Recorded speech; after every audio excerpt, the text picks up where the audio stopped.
കളെ നന്നായി പ്രവർത്തിക്കാൻ സഹായിക്കുന്ന 9 മികച്ച ഭക്ഷണങ്ങൾ ഇവയൊക്കെയാണ്. ആപ്പിൾ കൊളസ്ട്രോളിൻ്റെയും ഗ്ലൂക്കോസിൻ്റെയും അളവ് കുറയ്ക്കാൻ സഹായിക്കുന്ന ലയിക്കുന്ന നാരായ പെക്റ്റിൻ്റെ നല്ല ഉറവിടമാണ് ആപ്പിൾ. കിഡ്നിയെ സംരക്ഷിക്കാൻ സഹായിക്കുന്ന ഉയർന്ന ആൻറ്റി ഓക്സിഡൻ്റ് അളവും ഇവയിലുണ്ട്. ബ്ലൂബെറികളും മറ്റ് ഇരുണ്ട രസഫലങ്ങളും സ്ട്രോബെറി, റാസ്ബെറി എന്നിവ ആൻറ്റി ഓക്സിഡൻറ്റുകളുടെ മികച്ച ഉറവിടങ്ങളിൽ ഒന്നാണ്. ഇത് വൃക്കകളെ കേടുപാടുകളിൽ നിന്ന് സംരക്ഷിക്കാൻ സഹായിക്കും.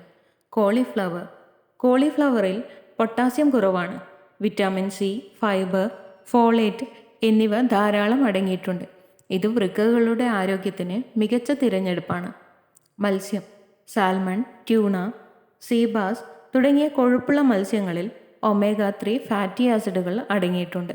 ഇത് വീക്കം കുറയ്ക്കാനും രക്തസമ്മർദ്ദം കുറയ്ക്കാനും വൃക്കകളുടെ ആരോഗ്യത്തെ പിന്തുണയ്ക്കാനും സഹായിക്കും. വെളുത്തുള്ളിക്ക് ആൻറ്റി ബാക്ടീരിയൽ, ആൻറ്റിവൈറൽ ഗുണങ്ങളുണ്ട്. ഇത് വൃക്കകളുടെ ആരോഗ്യത്തിന് അത്യന്താപേക്ഷിതമായ രോഗപ്രതിരോധ ശേഷി വർദ്ധിപ്പിക്കാൻ സഹായിക്കും.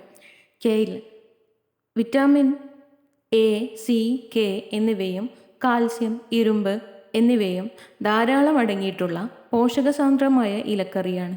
ഇതിൽ പൊട്ടാസ്യം കുറവായതിനാൽ കിഡ്നിയുടെ ആരോഗ്യത്തിന് മികച്ച തിരഞ്ഞെടുപ്പാണ്.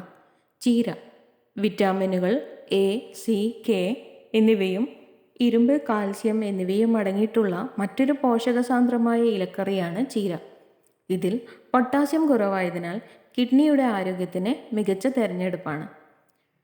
മധുരക്കിഴങ്ങിൽ പഞ്ചസാര കുറവും ലയിക്കുന്ന ഫൈബറും അടങ്ങിയിട്ടുണ്ട്. ഇത് വൃക്കകളുടെ ആരോഗ്യത്തിന് മികച്ച തിരഞ്ഞെടുപ്പാണ്.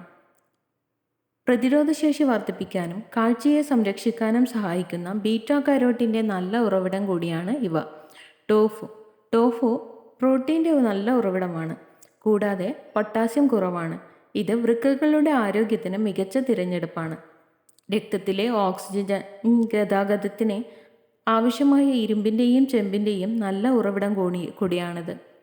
ഈ ശക്തമായ ഭക്ഷണങ്ങൾ നിങ്ങളുടെ നിത്യഭക്ഷണത്തിൽ ഉൾപ്പെടുത്തുന്നതിലൂടെ നിങ്ങളുടെ വൃക്കകളുടെ ആരോഗ്യത്തെയും മൊത്തത്തിലുള്ള ക്ഷേമത്തെയും പിന്തുണയ്ക്കാൻ നിങ്ങൾക്ക് കഴിയും.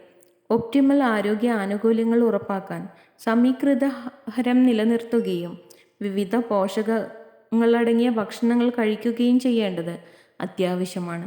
പ്രവർത്തനം കുറവോ ആണെങ്കിൽ സോഡിയം, പ്രോട്ടീൻ, പൊട്ടാസ്യം അല്ലെങ്കിൽ ഫോസ്ഫറസ് എന്നിവയുടെ കുറഞ്ഞ അളവിലുള്ള വൃക്കസംബന്ധമായ ഭക്ഷണക്രമം എന്നറിയപ്പെടുന്ന ഒരു പ്രത്യേക ഭക്ഷണക്രമം പിന്തുടരാൻ ശുപാർശ ചെയ്യുന്നു.